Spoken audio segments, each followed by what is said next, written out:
Bonjour à tous, nous revoilà pour un nouveau podcast qui va parler du pays dans lequel je vis, c'est Taïwan. Ça fait à peu près 15 ans que je suis ici et j'aurais des tas de choses à vous raconter, seulement ce serait un épisode qui durerait 1 heure au moins. Alors aujourd'hui, nous allons nous concentrer sur la partie voyage et je vais vous expliquer dans ces grandes lignes l'environnement et les choses à visiter sur cette belle île. Alors Taïwan est situé entre l'océan Pacifique et la mer de Chine, et ici il y fait bon toute l'année, et c'est vrai qu'il pleut très fréquemment. C'est un climat subtropical, autrement dit il y fait un peu chaud, également humide. La partie ouest, sur la carte c'est la partie à gauche, est constituée de grandes zones urbaines. Au centre, il y a une grande chaîne de montagnes qui va du nord au sud et qui culmine aux environs de 3000 mètres. Enfin, à l'est, ce sont les plages qui donnent sur l'océan Pacifique. En résumé, il y a une grande partie de Taïwan qui reste sauvage, même si la population y est importante. D'ailleurs, la grande majorité des personnes vivent dans les plaines de l'ouest, beaucoup plus accessible. Pour ma part, je conseillerais de visiter avant tout Taipei, car c'est la capitale et les grands sites de l'époque contemporaine se trouvent ici. Et beaucoup de sites n'existent plus ou ont été détruits.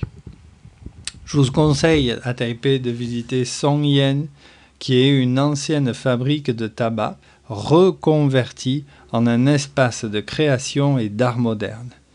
Aussi, le quartier de Dadaocheng vaut le détour. C'est l'endroit où la ville a commencé à se développer.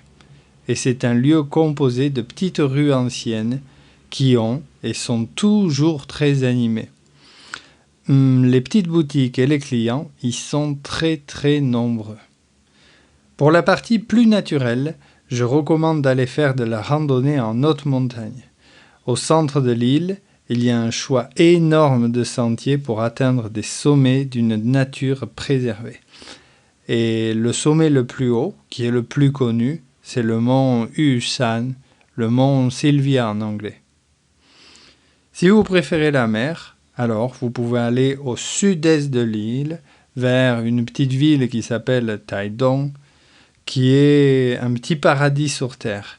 Les températures sont superbes toute l'année, et il y a des paysages magnifiques de mer et des paysages aussi montagneux qui sont spécialement magnifiques et qui sont très touchants.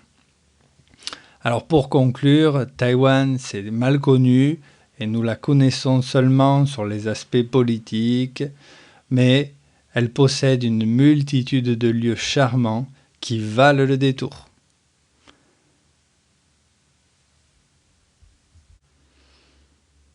Voilà, on va expliquer quelques mots ou quelques expressions qui étaient dans le texte d'aujourd'hui. Alors le premier, c'est qui culmine aux environs de 3000 mètres. Alors c'est le verbe culminer, c'est un verbe passif qui caractérise les montagnes. On accentue le fait qu'elles soient plus hautes que d'autres lieux. La deuxième expression, c'est les plaines de l'Ouest beaucoup plus accessibles. C'est le mot accessible qui ressemble beaucoup au mot access.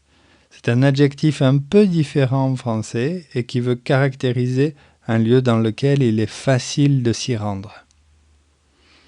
La troisième expression, c'est une fabrique de tabac reconvertie en un espace de création. Reconverti, on l'utilise pour caractériser un changement d'une chose, d'un lieu ou d'une personne qui a été modifié et que maintenant on utilise pour un autre usage, pour un autre but. La quatrième expression, le quatrième mot, c'est par ailleurs, dans le sommet le plus haut et par ailleurs le plus connu. Alors voilà, c'est une forme plus élégante pour dire en même temps, également. À bientôt, salut!